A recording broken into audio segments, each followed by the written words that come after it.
How you doing? Bobby Dirkens here. Thank you so much for joining me for my preview of the 2019 LSU Tigers. Now, before I go any farther, if you don't know me, I'm Bobby Dirkens. I enjoy Clemson football, drinking ice-cold Bud Light, and listening to most of the favorites of Miss Tanya Tucker. Anyway, hit the subscribe button, turn on notifications. You can find me on Twitter at B Dirkens, on Instagram at the Bobby Dirkens. Listen to me, LSU Tigers been known for a lot of things. Great defense. 102,000 people packing themselves into Tiger Stadium.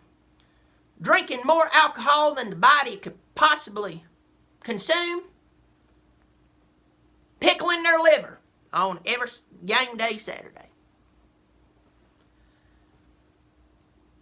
Freaks at defense. They're also known about as well as Georgia as pissing away some of the greatest talent to ever stand on the field, especially on the offensive side of the ball. And before you get all upset and start typing to me about how many great players you have, that is the point. You have a lot of great players that's been there that you wasted. You know, remember that year Landry and Odell Beckham Jr. was on the same field? We didn't have a quarterback, Bobby. What? Wasn't he like a 4-star out of Texas? Anyway, before y'all turn it off and get your underwear in the white. LSU does have a lot of good tradition, and they hired what I think is the college football's equivalent of Cajun Cookie Monster. We all like Ed Orgeron. How can you not like Ed? And Ed is also one of those guys who is so fiery that if he was in a bar fight right now, I don't care if he's in the wrong. I'm on his side. I wasn't a big fan when they hired him, okay? I'm not saying he's not a good coach. I didn't see him as a good head coach. But lo and behold, he got you your first 10-win season in a while. You won the Fiesta Bowl. Though it was against UCF, you take a 10-win season, okay? So, let's talk about your team, who you lost. First, who you lost. Offensive side of the ball, you lost your leading rusher, Nick Brissett. I think that's how you say that. 1,000 yards, 14 touchdowns. You lost your tight end, Foster Moreau. I think that's how you say it. I don't know. Lost you left guard, Garrett Bromfield on the line. Of course, I got my little notes here. If you're doing your math, you only lost 3 players on the offensive side of the ball. You only lost 1 offensive lineman. You're returning 4 of them. That's good news, right? Let's go to the defensive side of the ball. You lost possibly the best defensive player in America, Devin White, also the victim of the worst targeting ejection on a quarterback I've ever seen in my entire life. I think that was him. I don't know. 123 tackles, 3 sacks. He's now in the NFL. Grady Williams.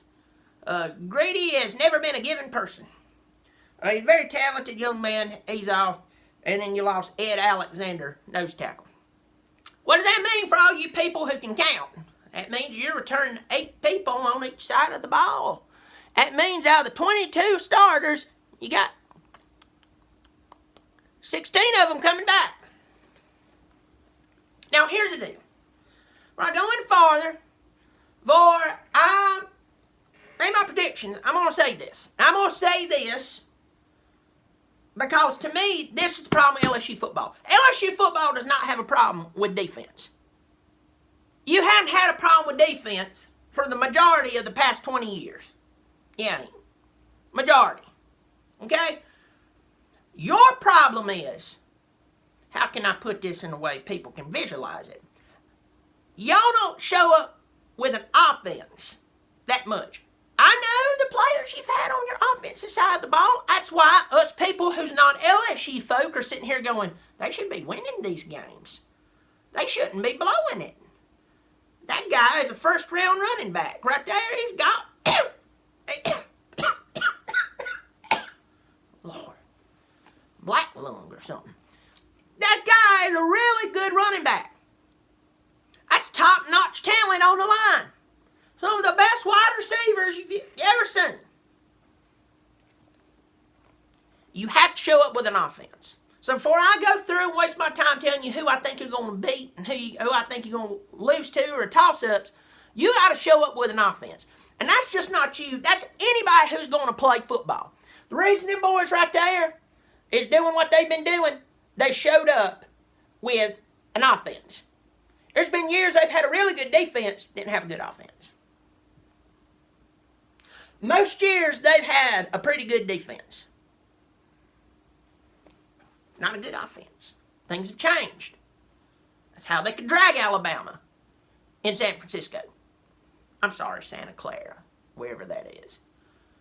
So, the analogy to where you can see it, I was going to say just a second ago, imagine a plane taking off. Somehow getting up there, and then someone detaches the wings. That's what y'all's team is like.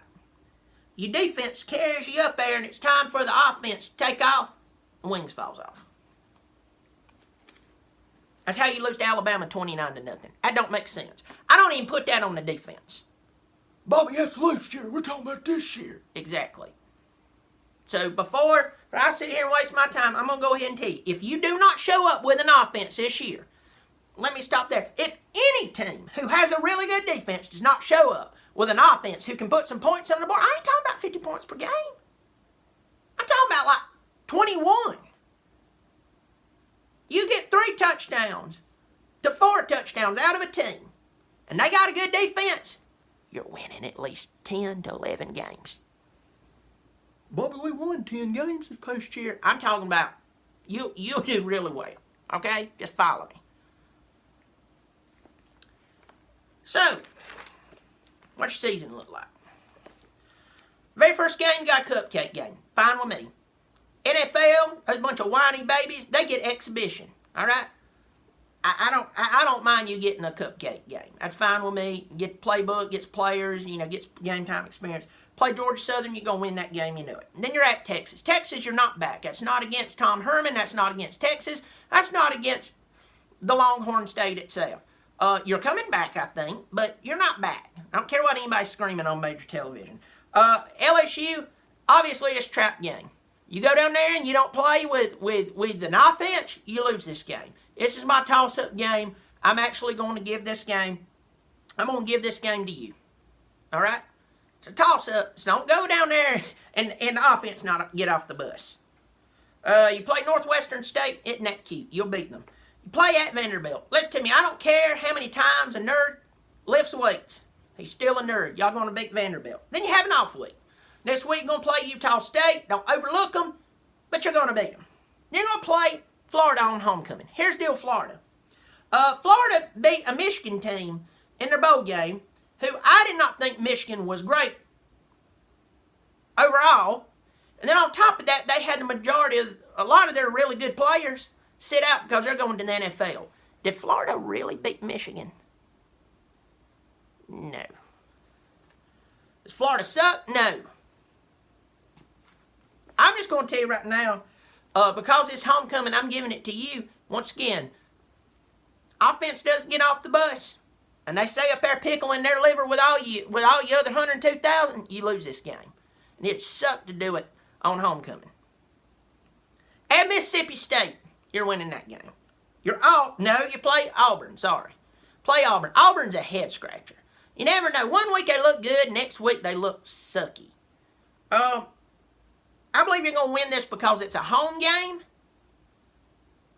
But, yeah, not by much. You're going to be off. Then the next week, you're going to Tuscaloosa to get your brains beat in. Don't you understand the rival? Didn't mean anything when it was at your house. You lost 29-0. So why should it matter in Tuscaloosa?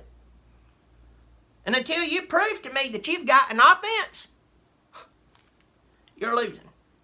At Mississippi, you're winning. Arkansas, you're winning. Texas A&M. Yeah, I know you had 45,000 overtimes, and you scored 100 and Lord knows how many points between the two of you. I believe you're going to lose this game. You have a great chance this season losing only 2 games, maybe 1.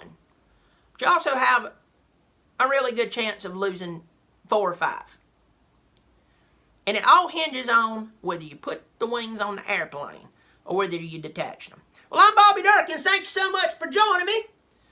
Hit subscribe, hit notifications. Find me on Twitter and Instagram. Remember, I'm Bobby Dirkens. You keep showing up, I'll keep showing out. Bobby Dirkens.